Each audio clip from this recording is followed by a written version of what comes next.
Welcome everyone. Thanks for joining us on this webinar. We're a small select group this morning, and let me introduce myself. Those that might know me as Emma Easton from Business Bollox, and working primarily in marketing and strategy, but also getting under the bones of the really tricky questions. And in doing so, I came across this lovely lady, Carrie Foster, also known as Mrs. Foster from Wrexham, and I will let her introduce herself. Hello, I'm Carrie. I am Mrs. Foster and I am from Wrexham.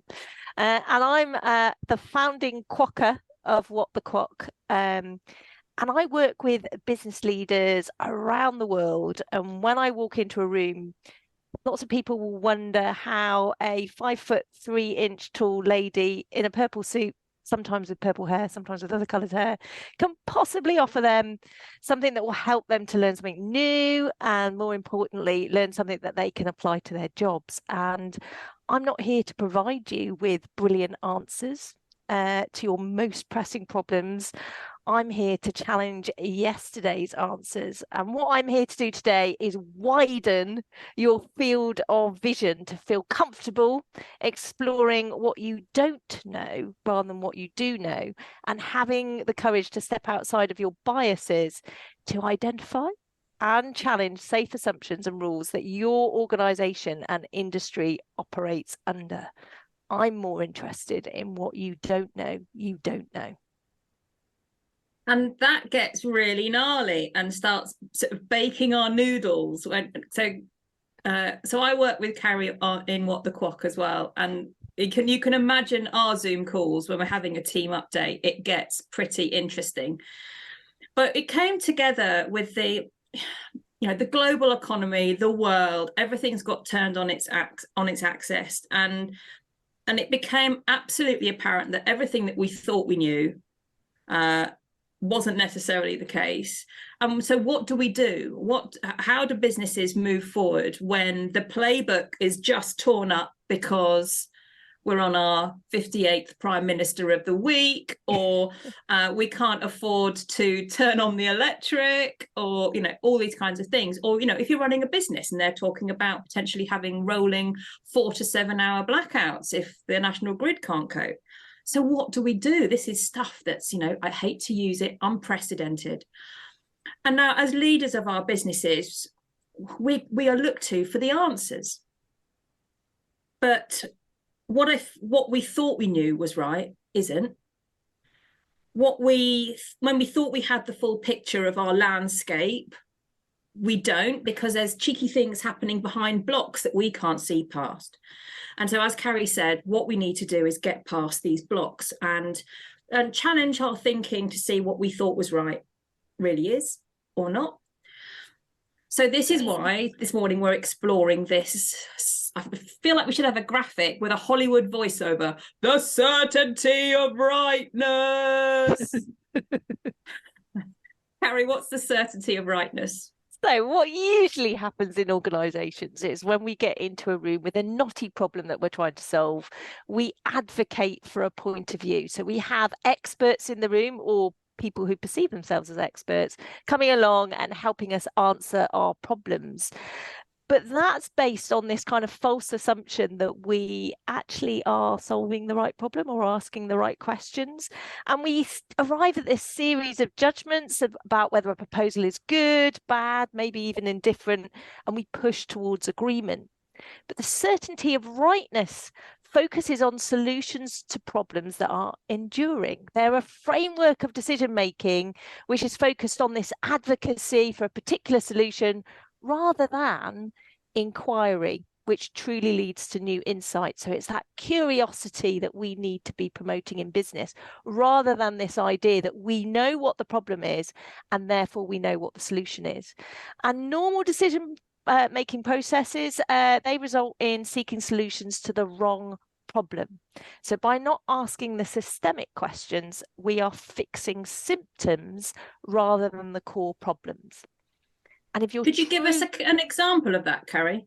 So just before Sajid Javid tried to resign as health secretary, I don't know what position he is in the government because it keeps changing, but I was raising the possibility that the way that we approach the health service starts with the wrong problem. So the wrong problem in the health service is around the fact that how do we provide free at the point of need healthcare at a cost that we can afford? And that's the wrong problem, because it doesn't lead to a healthier nation. It just leads to us making decisions about whether this health need is greater than that health need. Whereas what we need to be looking at is something more holistic about how do we drive a healthier society? And that leads into things around well-being, to do with the way we educate people, because we know that there's research that tells us that poor education outcomes leads to poor health. We need to look at things like the way that we have cohesive communities in our society, and whether, because we know that where we have a cohesive community working together, we have healthier lives. So rather than it being a department, the health department, we need to be looking across the piece. So that's an example of where the wrong question, which the NHS is actually founded on, is leading to wrong outcomes. And we can see that playing out in terms of people not getting the healthcare that they need, but we're not actually leading to a healthier society. So that's a big question. But we do that in business all the time, right? We look at problems that we think are the problem. So I was invited into an organization recently to look at performance management. We've got a problem with the performance management system. Can you fix it? Yes, I can get rid of the performance management system and drive a culture of having everyday performance conversations, because that's actually the issue. Was we weren't talking about performance, and we were using the system to get away from having those conversations. We were hiding behind the process.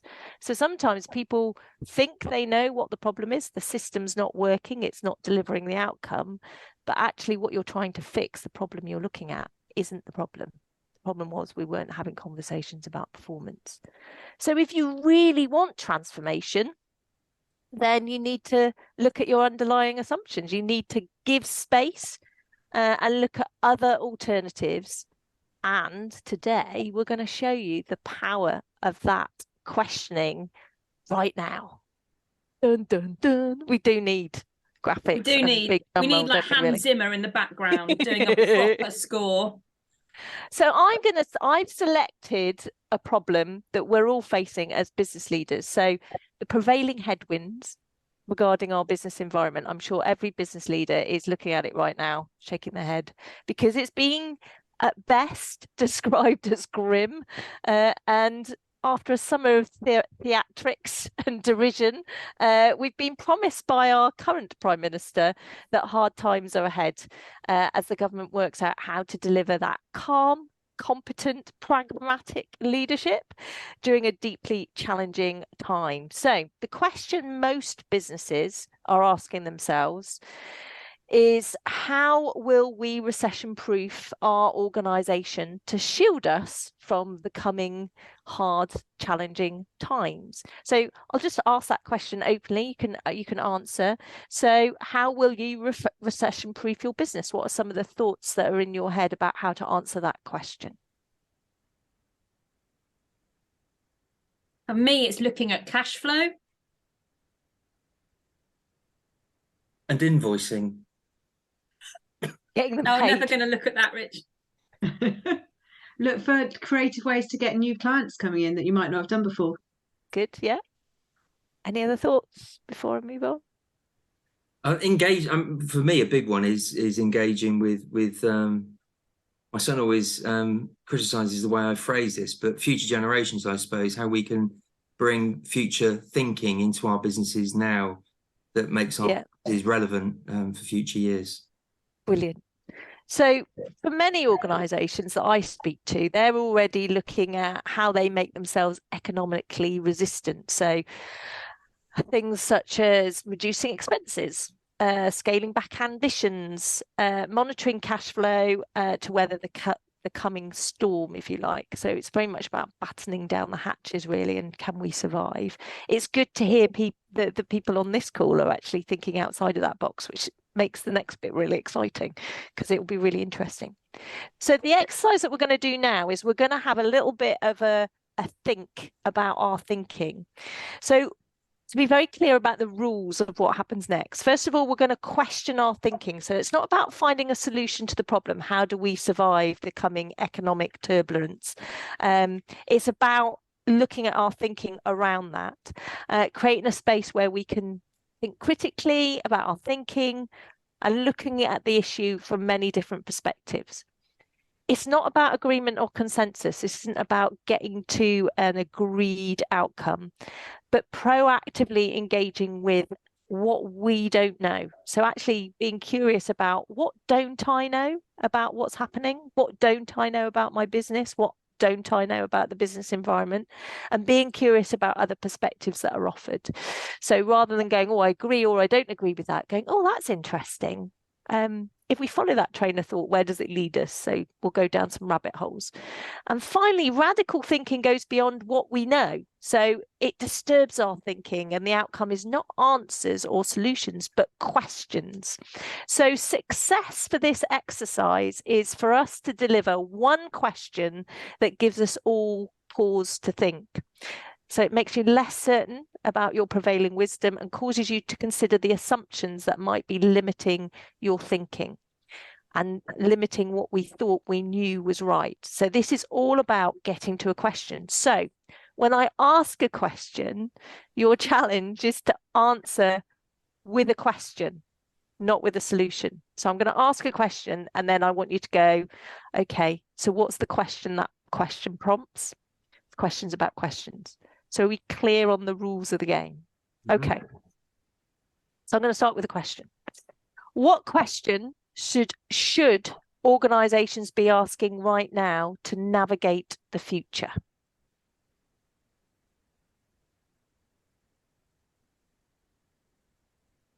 Where are we now and where do we want to be? Great question. So where are we now and where do we want to be? Anyone like to add to that?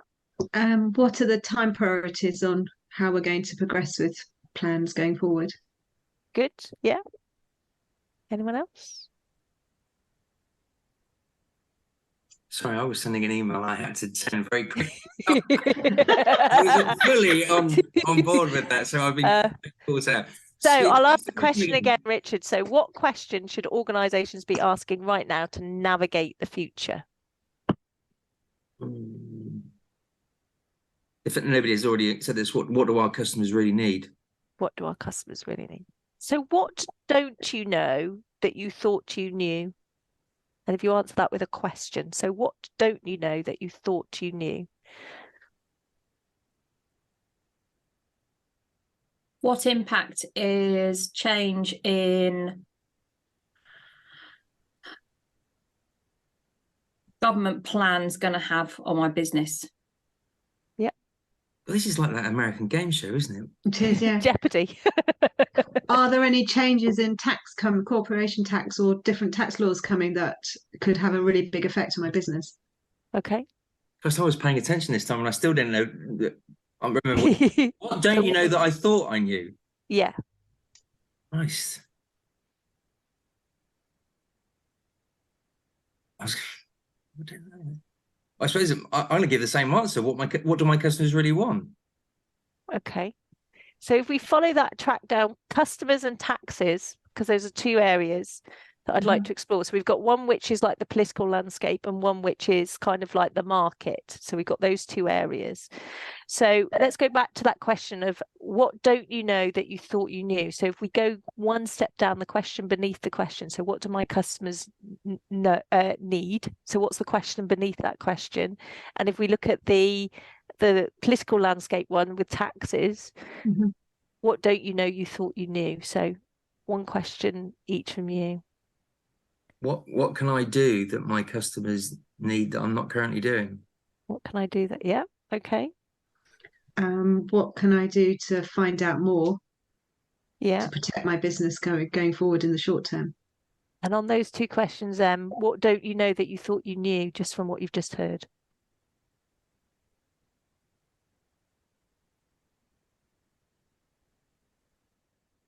Because you've got to think differently, haven't you? Yeah. Come on, Emma. For the customers, The customers don't know what money they're going to have in the next few months potentially for disposable income. Yeah, so change that into a question. Yeah, that's not a question. Yeah. Does the customer know how much? Oh, I don't know. How do I change that into a question? Can you answer? Can you answer the question from the customer's point of view? Yeah. Flip round the end to the beginning. So, what disposable income? What disposable income do our customers have to buy our products? Okay, there we go. That's a good question. Brilliant. What problem? It's a brain twister, isn't it? It really is. What do our customers perceive as problems? Yeah. So if we mix that with the disposable income one, so what problem is our product answering that the customers would want to kind of invest in or spend money in? Whatever disposable income they've got left. Exactly. Yeah. How can our solution save money, save our customers money? Yeah. Create more disposable income for our people, for our customers. Yeah. That's a good question, isn't it? How can our products and services create more disposable income for our customers? Without printing money. Without printing money. Because we don't have access to the Bank of England. Legally. Yeah. Legally, yeah. That's a good question, isn't it? How can our products and services create more disposable income for our customers? Are we getting into money laundering now? Have you ever thought about your business providing a way for your people? So this comes back. I mean, we talk about cost savings, don't we, often when we talk about products and services? But actually, if we flip it on its head and talk about creating more disposable income for our customers, it's not just about cost savings then, is it? It's about creating opportunities for fun for our customers, isn't it? It's about creating value, isn't it? So you get more for spending less. Yeah. And how the product answers that. Value? Yeah. Exactly. Yeah. Okay. Any other questions that pop to mind just as we're surfacing that particular rabbit hole? You mentioned something earlier, Carrie, about sort of a cohesive, collaborative society and everything. And I suppose on this particular question, how can I work with even competitors to make my business more efficient, to deliver a service more efficiently and effectively for my customers? Yeah, brilliant. Which would then offer opportunities for increasing their disposable income, right? And play to each other's strengths, yeah, and maybe bring fun into the service or product. That's a great question. Isn't that a great question? I'm just aware of time. Would you like to spend a couple more minutes, or are we happy with where we got to? We started a bit late, so I think we can probably go over. Okay. If you're all right, Catherine and Richard. Yeah, that's fine. Yeah. Mental gym. It's So just on that tack then, how can I work with other partners, the cohesive communities, that kind of thing, to drive value, maybe build on our strengths, driving this idea of creating disposable income for our customers? What assumptions are limiting the ideas that you thought might, or that you knew were right previously? So what might be limiting? What's a barrier to taking that idea forward further into your organization? That everybody assumes that people aren't collaborative and fear competition. And you can't talk to the competition because it's going to be negative. Might show a sign of weakness. Okay, so we turn that into some questions. Are my competitors of a collaborative mindset? How can I create a strong relationship with my competitors that's mutually beneficial? That's a good question. That's a good question, isn't it? Any other questions that pop out? How can I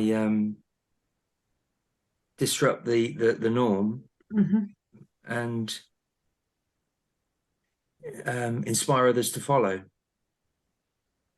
you want to go beneath that question, Richard, a little bit? Just go underneath that so it's a bit more clarity. What, go down the networking route, you mean? And say what that's open to?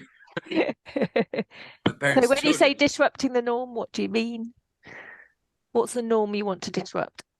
Well, I suppose it's that mindset of a lot of businesses operate in their silos, don't they? And open their minds to reach out for help, and they don't often know that the help's out there. And often there's I just came from an event where there were 3 people in the sustainability sector that didn't know each other existed, and they're all doing the same thing, and they've ended up working together and collaborating, being much more efficient in what they do. So I think it's just awareness of what else is out there, isn't it? And it's for maybe organisations like B4 to help people know who else is out there to help their businesses. So I'm not trying to make a plug there, but yeah. So rather than simply about networking, it's something about creating community or something like that. A safe space for people to talk and share information, to understand the synergies, maybe. Because that's the challenge, isn't it? Sometimes people don't feel able to talk about them because they're worried they're giving away too much information. And the problem is, on that point, Catherine, there's a lot of people out there that are in it for themselves that will want that will take as opposed to want to give back. Yeah, and it's got to be a reciprocal thing. Yeah. So what's that the question? Frustrates me.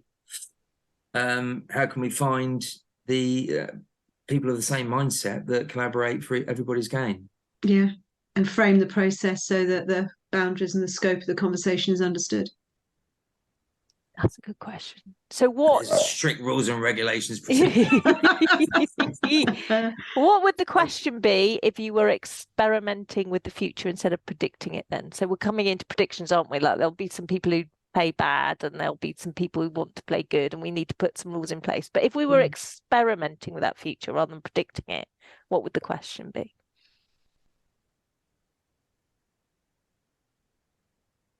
Would you like to join our experiment? What's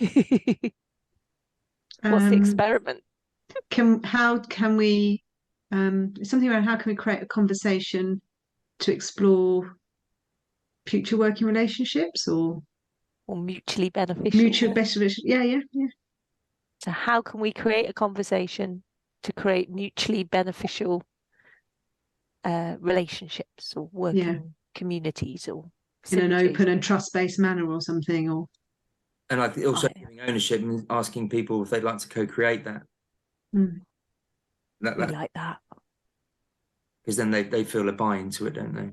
Yeah. So who could be involved to co-create a community? I think the 4 of us could knock it out by the afternoon. Emma, before I close off, any thoughts? I mean, I didn't want to pitch in because you guys were like really nicely riffing off each other, and it goes to show how focusing on what the question is rather than the answer can be really freeing from this from the certainty, because it gives you the permission to not necessarily have the answer but have the question. And I mean, how does that feel for you, Richard and Catherine, that you're new to this? Over to you, Catherine, first. To begin with, it felt a little bit challenging because I'm project manager solutions mode normally when I work with people, but it's lovely to turn it on its head, because you're absolutely right. It's very easy to close down the thought process because you're thinking about a solution 2 steps ahead and not go down different routes. So I think it's a very freeing process to bring in a lot more information and actually challenge all this stuff that you think as you said at the beginning, and come up with all the different questions that you've not even thought to ask. Yeah, it was. I mean, for me personally, I don't know you guys got into the swing of it quicker than I did, but when I eventually caught up with you, it was a bit like the QE2 around. But when I got there, I was sort of I tried to catch up with you, although you were still well off in the distance. But it was quite a freeing sort of approach. Just out of interest, Carrie, what sort of number of people would you could this work for? I mean, there's 4. I mean, if we had 6, would it still work? Yes. Yeah. I mean, you can break out into smaller rooms to do the process in bite-sized chunks. I mean, we've rushed through that in sort of 10-ish minutes, but we'd spend half a day just exploring and using a That's really exhausting, isn't it? well, you do feel like you're dribbling at the end, but it really gives your brain a mental workout. But But it does. it the quality of those questions that were coming up were just starting to kind of like getting to some interest, and we could hone those questions into something that was really, really special, that would really make people sit back and go, that's a good question. I don't know how to answer that question. And that's where we want people to get to, that question you can't answer. And then you need a plan to how you're going to find the answer to that question. And I think we talk about the elephant that's in the room, and I think everyone in business has their elephant that's just sitting in the corner, still there, like the problem that you can't fix. And that's because you're trying to answer or resolve the wrong problem. So it's just, I guess, like a little illustration that think of all the time and effort we spend trying to fix this one problem. And just as Carrie very articulately put, it's like healthcare, where we're fixing the symptom and not the actual problem. And that's where it goes wrong in business, because we get into a firefighting mode. Right, we're all in this, like, just quickly fix. And I'm with you, Catherine. That's kind of where I come from. Is how can we fix that? How can we fix that? How can we fix that? But I might not be fixing the right thing, and so taking that step back. I was working with a client recently, and they were looking at future work that they wanted to do was in food manufacturing, and all their answers was around technology. And we were doing this session around, what's the question? And someone went, but what if the technology is not available? Because they were assuming that at some point the technology would arrive, and it's like, but what if it doesn't? And no one had thought to ask the question, and suddenly that took them down a whole different route of, well, what if the technology is not available? What do we do then? What does that look like?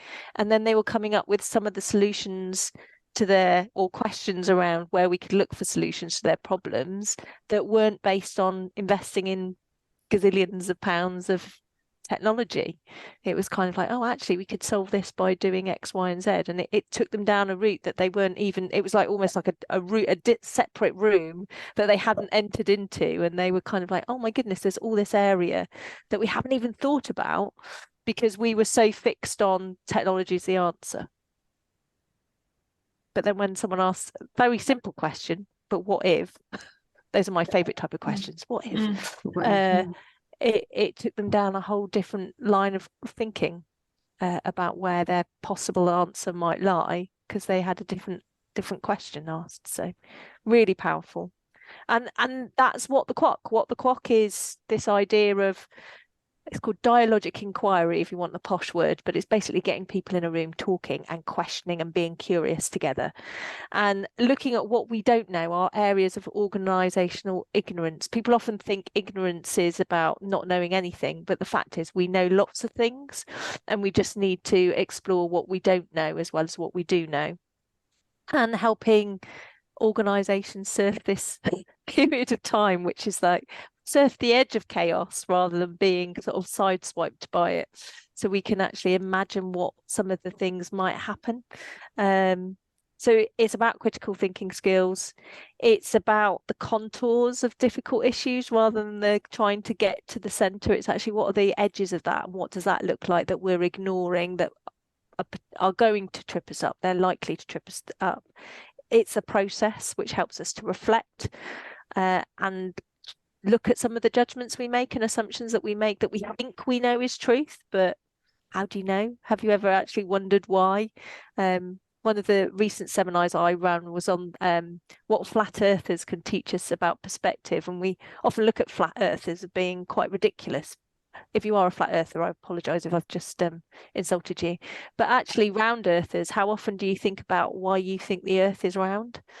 We should criticize them as much, because one of the reasons why people can't have a reasonable discussion with a flat earther is because they've never thought about why they think the earth is round in the first place. We just assume, well, it is, isn't it? It's obvious. And some of those things that we hold as being obvious, well, they're not really if you start thinking about them, and you need to think about some of the perceived wisdom that you hold to be true because you've never questioned it. That's So really, it's interesting you say that, because all our evidence is based on pictures that we've been shown, and actually see every day is flat. So yeah, I never really thought of it like that before. Yeah, but how often? When was the last time you questioned something you might have been told at school and assumed that it was right? Well, that's the teacher said it is right, but we've never questioned it since. But we just assumed that it's right, and we do that in business as well. We get told something by a business mentor in our early career, and then that becomes our truth, if you like, a sacred cow that never gets slain, never gets questioned. So it's questioning some of our basic assumptions. And as leaders in business, who questions your decisions? Because the truth is, if you've got people reporting into you, they're unlikely to question deeply because they don't want to ruin their career. They don't want to upset the boss. So who questions the decisions of leaders? And if you're not questioning your own thinking, then who are your loving critics, if you like, who are going to question some of the decisions you're making, just to sense check that you're not making judgments based on assumptions that might be on faulty ground because you've never explored them. Emma's quite good at that. I wonder why that is, though. Because none of my suggestions are sensible. No, because I come from this place of question.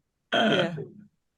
So, that for me is the my light bulb moment was that in business we think that it's all about having the right strategy to move forward, and we have this kind of once we've nailed the strategy, then we've got our direction for our operational and tactical stuff. But actually, when, as Carrie said, and as leaders, what influences how we come to that strategy, and that's our thinking. So if we never explore our thinking and challenge our thinking in the way in which we just have in a tiny way, maybe ask, we may not come to the right strategy. But when we go through this questioning process and this curiosity, then we come to something that is going to really take us forward and help us navigate the turbulence. Yeah. And if your strategy is a question that needs to find an answer rather than an answer, then you're able to navigate the future because you'll be able to adjust according to whatever's coming in the winds, as opposed to, well, this is our strategy and now it doesn't work. If you're actually pursuing the answer to a question, you can continually change course. Thank you, Carrie. That's why questions are the answer to your questions. Thank you.